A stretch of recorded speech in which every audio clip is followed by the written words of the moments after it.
Hello there, welcome to the Valkyria Chronicles with Ungainly Titan. And we're continuing on from where we left off in the last episode of the Valkyria Chronicles. So, Frisia was just after tossing the grenade into the first of the cooling radiators on the Batomys.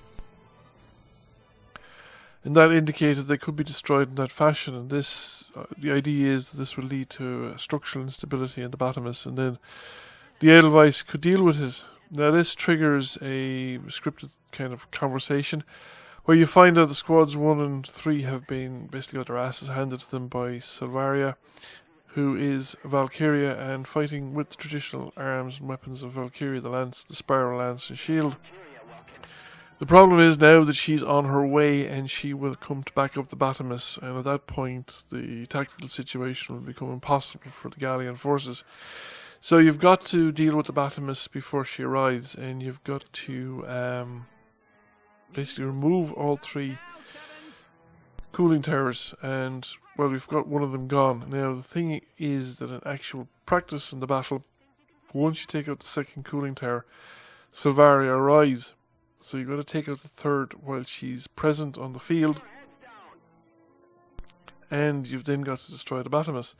So you've got to start getting units of safety, because Selvaria arrives up on top there by the Barrius Temple, the place where the direction from which Maximilian came in his original infantry units came to support. So you can actually leave a unit on the Batomys at the end of your turn, but they get thrown off when the Batomys moves. So there's no actual point in doing it. So I'm starting to move units away to get them out of the combat zone, but I still need to get rid of the machine gun turrets, because it's almost impossible to approach the side of the Batomys with an infantry unit if the machine gun turrets are still intact. Even one of them could take out a person before they actually get to the ladders. So they have to be taken out. Plus, since at least one of the cooling towers is going to be taken out after Selvaria arrives, you also have the additional problem that if the machine gun turrets are still intact, you'd be dealing with both the machine gun turrets and the troops that Selvaria brings with her, not to mention Selvaria herself, because she will immediately head to the vicinity of the Batomys in order to support the Batomys in combat. Now, this is it's my first playthrough of the whole Valkyria Chronicles series, and it wasn't my first attempt at this battle. It took several attempts before I succeeded. It was the first attempt where I succeeded. But I'm still far from optimal in terms of the moves that I make, and I waste a lot of time. I waste a lot of command points. I'm not very efficient in it, particularly consistently let down by my ability to drive the Edelweiss and positioning the Edelweiss and stuff like that. So I'm trying to get the Edelweiss at enough distance here where I can shoot the turrets to take out the last turret on this side. But I also want to push the Edelweiss forward enough that it's going to be out of the range of the main gun in front, but not going to be in a position to be shot by the rear gun when the Batomys moves in its turn. And it's a tricky enough proposition, and you won't always get it right, and like I said, the terrain around here is very restrictive. You can actually park the Edelweiss in front of the Batomys, but it doesn't restrict the Batomys' movement. The Batomys simply pushes it aside, plows it aside, and the Edelweiss it's almost like being shot by one of the big guns. It'll remove most of the health points. With the Edelweiss to do it, you'll have to use engineers to regenerate the Edelweiss' hit points. The other thing that towards the end is I need to clear most of the approach from the upper the high ground, so the slope, the trenches where Largo and the others are. Ideally, that whole area should be cleared of Gallian troops before Selvaria arrives, because anything in her line of sight she will shoot and she will kill. That spiral lance is actually a completely lethal weapon when she arrives with it. So your big problem here then is having enough action points to do all the things that you need to do.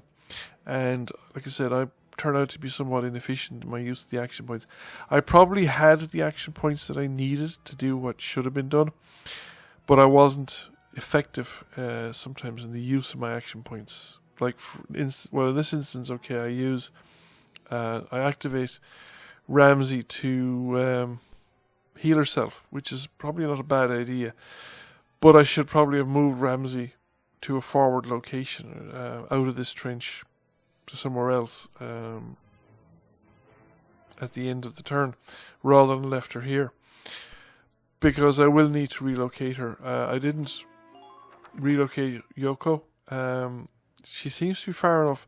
People in that trench seem to be relatively safe from Selvaria, and I felt that I didn't need her. I just couldn't afford the action points to move her, because she has limited movement, and it would take at least 2, maybe 3 action points to get her across the open ground, and I just thought it wasn't an effective use of the action points, but I probably should have used them to move Ramsey. Gotten Ramsey into the trench this turn. The Edelweiss, after taking fire from the rearmost cannon there, but he actually rolled a bit in the low side, so I've gotten away with it somewhat.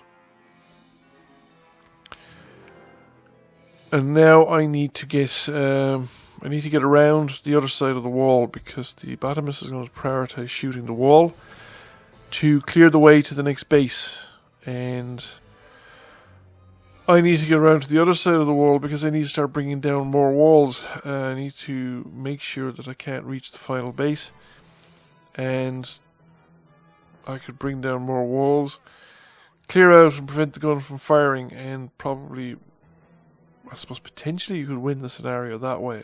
Just stop the Batomys from being able to move. Because I think it's pretty helpless once you take out all 3 cooling towers, but you can actually destroy it at that point. However, again, I'm getting stuck in the terrain, having problems with movement. And this costs me quite a lot in terms of command points, because I can't stay where I am. I gotta get clear, and I can't afford to be between the Batomys and the wall, because then I'll just get blown out of it, and I'd have to start again. And you'll be watching a slightly different playthrough. We got onto the base. I then make the mistake subsequent to this, where I actually try and drive through the flag pole. You can't drive through the flag pole either. So there's a lot of terrain that's just impossible. And once you're stuck in things, I find it's quite difficult to actually extract yourself, because reversing is actually tricky enough. You've got to be very careful about where you're pointing the mouse when you're trying to move, because the tank will try and turn in the direction the mouse is currently pointing in. So we miss with a second shot there on the Batomys, and I drive forward, and I drive into the flagpole, and then when I start reversing back up, I use up most of my action points without actually getting anywhere. And I don't... Well, I've already fired in this turn, so we have to end the turn. And of course, you see you have the diminishing returns effect. This is the last possible movement I can take with the Edelweiss, and I'm still stuck in the damn turret, but I managed to get clear. I'm now pointing in the right direction, but I can't move the Edelweiss anymore. If he shoots me now, I'm finished. I have 1 command point left, so I use that to activate one of my troopers to go somewhere else and to be somewhere else. So I finish up activating Ramsey and bringing her forward into the trench. Which is why I said I could have done that last turn, and it would have saved me an action point, and then I could have used the remaining action point to maybe move Carl or Largo into a better position than the one they currently occupy. So I finish up leaving Ramsey there, which was okay, but probably not the best place I could have put her. So now the enemy go, and they have a ton of action points. Fortunately for me, all they do is he orders an attack, and he then blows up the wall, and he doesn't do anything else. So there goes the ruined wall. He is now clear to drive to the base. Whether he can drive with the cooling towers up, I don't know, but he doesn't do anything else. Or whether he, maybe you can't use the Batomys when the towers are up. Maybe that's what saved my ass. I don't know. I don't know what stopped him from firing that main gun again. Unfortunately for me, he prioritized the wall, not the Edelweiss. So the cooling towers are up now, so I can now move Ramsey onto the Batomys, and I can blow up another cooling tower. Once I'm up here, I mean, anybody with the capability of tossing a grenade, so any shock trooper, scout or engineer can do this part of the task. I don't think the lancers come with grenades. So we have another radiator blown up, so now we have 2 out of the 3. And this then triggers another cutscene where you just see Selvaria and her unit coming on forward into their position, and she realizes that the Batomys is in trouble. And she gets all dramatic about it, and she starts powering up her arcane weaponry, and you see the back of the uniform has been blown out by her, and her shoulders have been, the clothing, whatever it is, all that section of the uniform has been removed by the powers that she's generating, and she's pointing at everybody and they all charge off. Fortunately for you, the crowd depicted in the cutscene is not the crowd that arrives. There are no tanks arriving, it's just a couple of shock troopers, a couple of scouts, and more than a couple of scouts, and some lancers. If the whole horde arrived, I think there's no way you would have completed this mission. So we might as well get Ramsey off the Batomys. She has plenty of movement left, and we can get her somewhere more useful than sitting on the side of the Batomys. Now, initially I go here with her. I'm not sure if that was a good idea. I think I'd have been better off moving her back to the walls there north of the base, rather than leaving her where it was. Again, ineffective or inefficient use of command points on my part. Those walls behind the trench would have been a better location. So now I decided, right, the priority is to move the Edelweiss. We need to get out of here. We need to get another wall down in front of the Batomys in order to get the Batomys guns to fire for the 3rd time, so that we have any chance of... No, don't get stuck in the thing again. You've done that twice before. Stop doing it. So yeah, I need to drive around this thing. I need to get into the terrain. There's a wall there in front of me, but I need to be on the other side of it. And I need to bring that wall down so that the Batomys will have to fire on it. And I've run out of movement points again without actually reaching my objective or getting anywhere as close to it as that I need to. So I need to keep pushing with the Edelweiss because it's absolutely necessary now that I get this done. Otherwise, the Batomys will have nothing else to do other than shoot at the Edelweiss, and I will lose again. I'll lose the combat. So this is the wall. We have the firing solution, so to speak, and we bring the wall down, and the Edelweiss is probably safe enough where it was, given the past performance of the Batomys. But I was kind of sufficiently concerned at this point that I just decided to move it behind the wall, so the wall is clearly obstructing the lines of sight to the Batomys. Because the Batomys is going to move around. He's going to probably prioritize the base. He's going to take the base, and then he's going to face up to the wall to take out the wall. Trouble is now, I've only got 2 action points remaining, and I have 3 people that I wanted to move. This is why I should probably have moved Ramsey earlier on. She had the movement points to do it, or at least to get as far as I got her. So we pull Carl out, and I take him around here. I want to get him into those walls there in front of him, so that he's in cover, and again not directly in line of sight of anybody. Although the Batomys will not shoot infantry at this point with all the machine guns taken out. It's just the main cannon, and he'll only use them on targets that are suitable, sort of like the walls or the Edelweiss.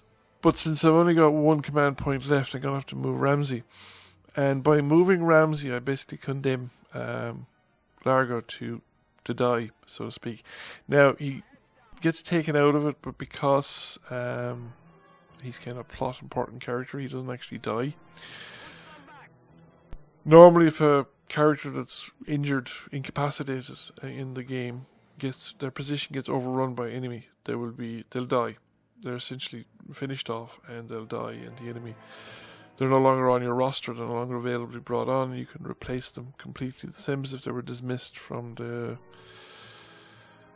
combat, from the the game, except they're not recoverable. But Largo is an exception, or one of the exceptions to this. So now the Batomys is facing up. Selvaria is the battlefield, and she will make her way directly to the Batomys.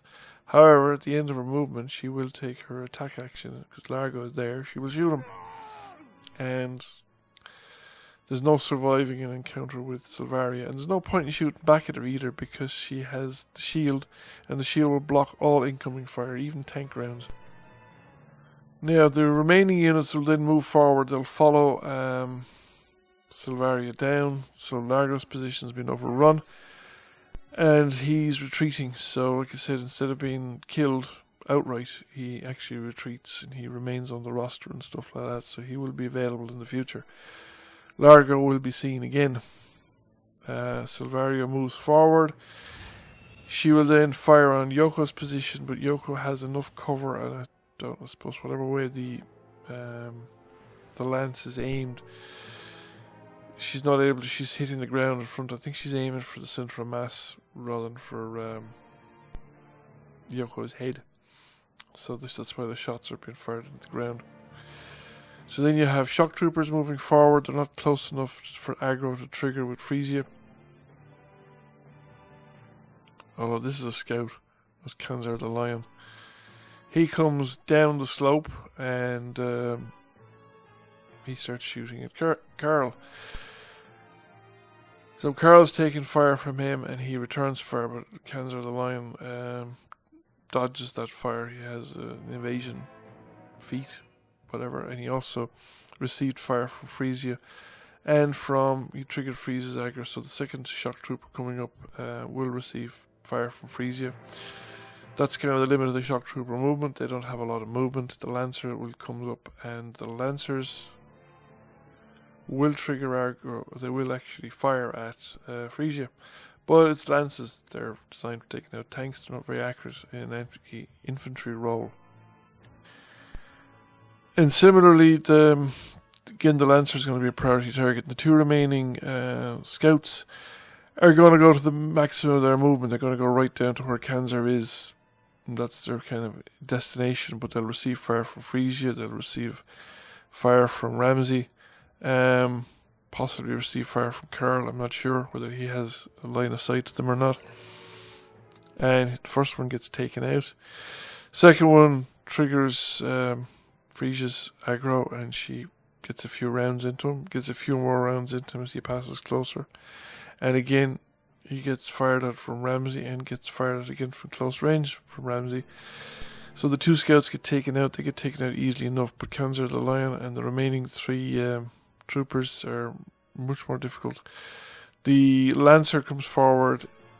Frisia ducks, but she still takes a hit because it's close enough at this stage that she kind of gets splash damage. The shot came close enough that she was injured. Now, one of the shock troopers comes forward, and by a freak of positioning, he goes behind the Lancer and he fires through the Lancer, so he kills the Lancer, as well as, well, actually the Lancer blocks most of the shots that would have hit Frisia. Frisia takes some rounds alright, and so does the shock trooper. However, Kanzar the Lion's starting to advance. He takes some fire from Karl, takes some more fire from Ramsey, but he's got so much hit points left that he now turns around and does a serious amount of damage to Ramsey and completely evades Ramsey's return fire. And the final, another shock trooper arrives. He will come along again, and they will both open fire on Frisia. Fortunately, Frisia manages to evade the fire of both troopers. She is, though, fairly low on health as a result of all of this. So, activating more shock troopers. Again, they're not prioritizing the fire with Frisia, so they're moving down the passage. They basically want to get as close to Batomys as they can, and they're not going to prioritize hanging around fighting somebody who's not close to Batomys. Kanzar the Lion triggers, nearly takes Ramsey out. Evades the return fire, and I think they're going to activate him again so that he now they're going to activate the shock troopers first, but the shock troopers are now sneaking forward. They're using the trench movement, to get forward, and they're not triggering any fire, getting in close enough to trigger fire. We're now pretty much at the end of the enemy movement. Count as the line finishes Ramsey off, and I think the one shock trooper moves some forward a little bit, and that's it. It's now back to the Galleon turn, and we finished there for the moment. So thank you for watching. I hope you enjoyed the video. Please give it a like and a share if you liked it, and feel free to comment, and if you've not already done so, please subscribe to the channel. I will catch you all again soon. Bye for now.